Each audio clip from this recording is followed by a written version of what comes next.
And if you think about it, and anyone, we can do this in Q&A if you want, I would like if anyone could explain to me in the last elections what the Democratic vision was for the economy.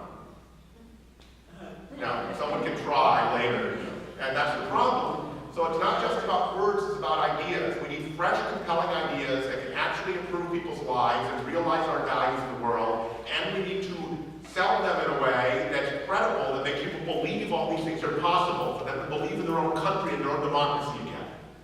And so that's a big task. A lot of it's going to require organizing. We can talk about buying radio stations or deal with the Waukesha Journal Sentinel. I know Dwayne, I see Dwayne back there is always concerned about both, which is great. But I want to say that the most profound form of communication is one-on-one individual persuasion. It is the most profound, it changes people more. So we need to be talking about these things this way through grassroots voluntary associations, from average people, peer-to-peer, people in their own committees talking to other people.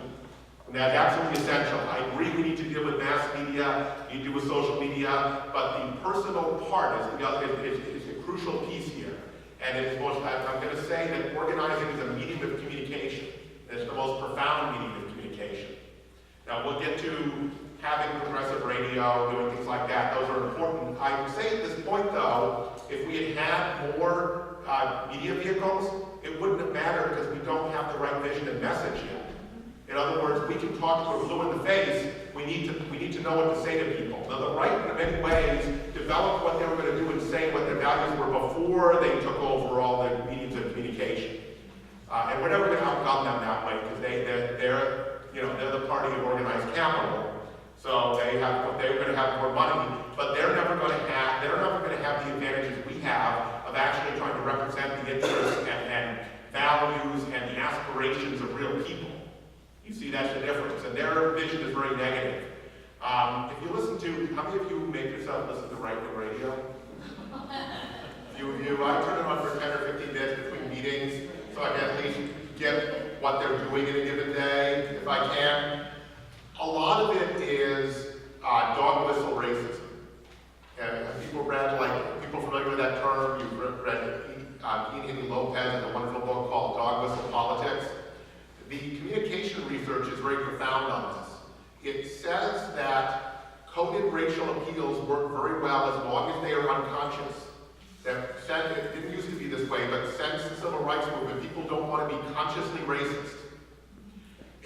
Once they're called out into the open, they lose their power.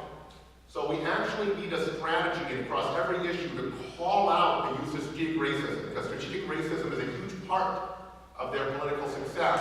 And we don't have a systematic way of calling it out. You know, there's research done back in the Willie Horton ads that were run against Mike Dukakis. Harvard University did this research.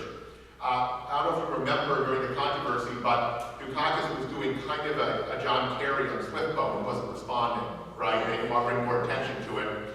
And Jesse Jackson went and made a huge deal of it and held press conferences. And Democratic political strategists were very upset. You're going to raise the race card, it's going to hurt us.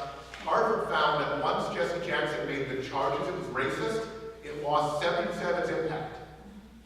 So just remember, once it's in the conscious mind, you win. If it's on the unconscious mind, they win. And race is now used as a subconscious strategy, much less as a conscious strategy. And so we need to, in a systematic way, do that, even here in Waukesha. So, but ultimately, if you think about it, on the economy, Walker said it better than anyone else when he told Diane Hendricks, the billionaire, why you haven't done right to work yet, because you're starting with Act 10, divide and conquer.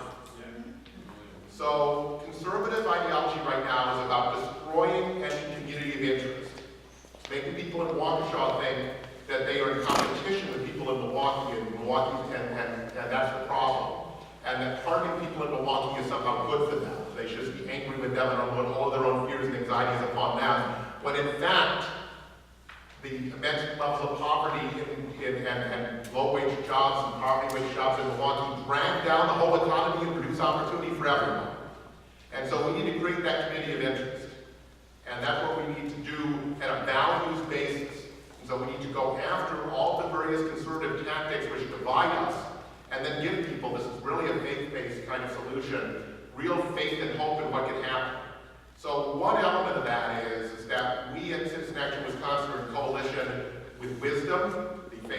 network. Sophia's a part of it here in Waukesha.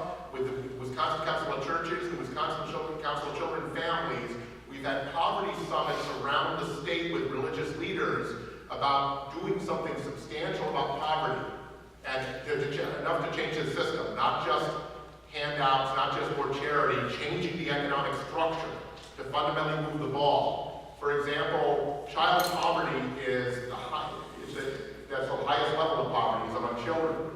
And it used to be seniors in the 1950s. And we changed that with Medicare, Social Security, with a lot of other programs. There's still senior poverty, but it's dramatically lower than it was in the 1950s. Child poverty, it's almost back up to late 1950s levels. And no one can argue that children are, go back to the conservative value, are responsible for their own poverty.